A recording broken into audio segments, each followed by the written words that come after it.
কাৰ ভুলৰ বাবে সংঘটিত হৈছিল ভয়ংকৰ ৰেল দুৰ্ঘটনা যান্ত্ৰিক বিজুতি তীব্ৰ বেগ নে চালকৰ ভুল প্ৰাথমিক তদন্তত ওলাইছে ইটোৰ পাছত হেতু ভয়ংকৰ তথ্য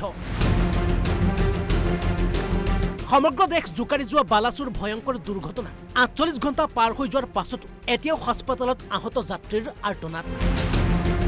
দুৰ্ঘটনাৰ পাছৰে পৰা ঘটনাস্থলীত আছে ৰেল মন্ত্ৰী অশ্বিনী বৈষ্ণৱ নিজেই তদাৰক কৰিছে উদ্ধাৰ অভিযান যুদ্ধগতিত নিৰ্মাণ কৰা হৈছে দুৰ্ঘটনা সংঘটিত হোৱাৰ ৰেল লাইনৰ চিৰি ইয়াৰ সমান্তৰালকৈ চলি আছে সমগ্ৰ ঘটনাৰ তদন্ত আৰু প্ৰাথমিক তদন্তৰ অন্তত পোহৰলৈ আহিছে কেতবোৰ গুৰুত্বপূৰ্ণ তথ্য ঘটনাৰ প্ৰাথমিক তদন্তৰ পাছতে সংবাদমেল যোগে ৰেল বোৰ্ডৰ সদস্য জয়া বৰ্মা সিনহাই জনাই কেতবোৰ গুৰুত্বপূৰ্ণ তথ্য ঘটনাৰ দিনা স্বাভাৱিক ধৰণে যাত্ৰা আৰম্ভ কৰা কৰমণ্ডল এক্সপ্ৰেছে বাহানগা ষ্টেচন এৰিবলৈ লাভ কৰিছিল হেউজ সংকেত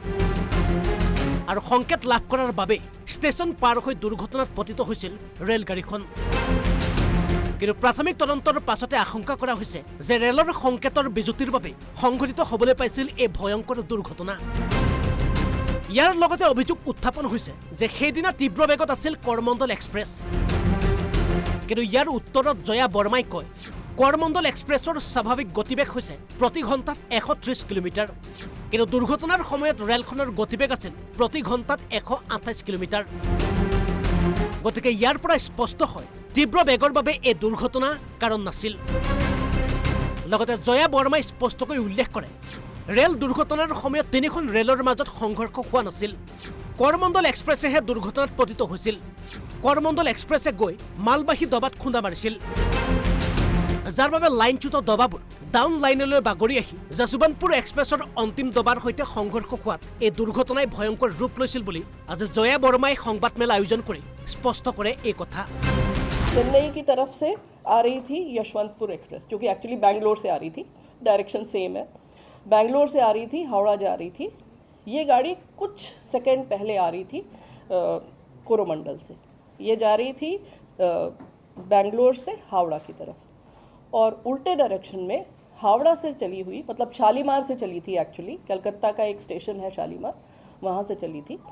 शालीमार से चली हुई ये गाड़ी कोरोमंडल ये चेन्नई जाने के लिए आ रही थी इसके लिए भी मेन लाइन सेट थी दूसरे डायरेक्शन की थी जिसको हम लोग अप मेन लाइन कहते हैं उस लाइन का डायरेक्शन सेट था रूट सेट था हर तरह से सिग्नल सेट थे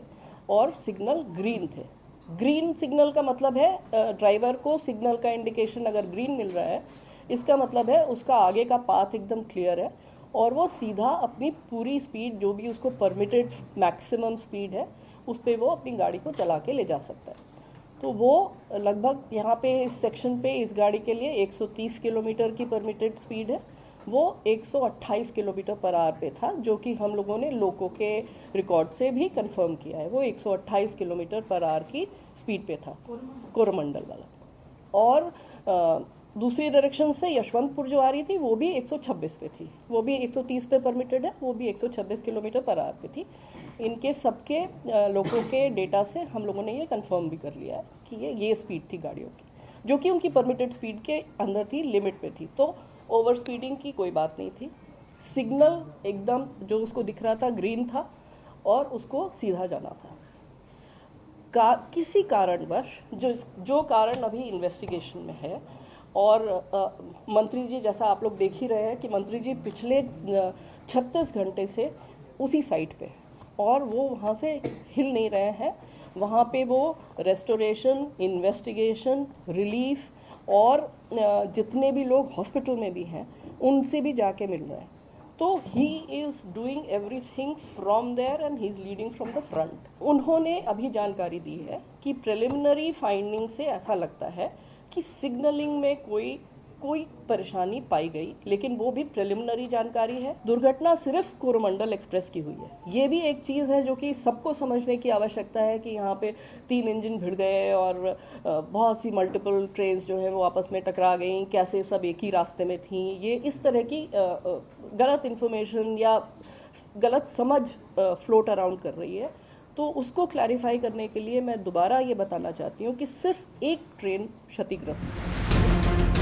পিছে এয়া প্ৰাথমিক তদন্তত প্ৰকাশ পোৱা তথ্যহে তদন্তৰ মূল প্ৰতিবেদন প্ৰকাশ পোৱাৰ পাছতহে জানিব পৰা যাব প্ৰকৃততে এই দুৰ্ঘটনাৰ কাৰণ কি আছিল। নিউজ ডেস্কৰ ৰিপৰ্ট, অসম লাইভ 24।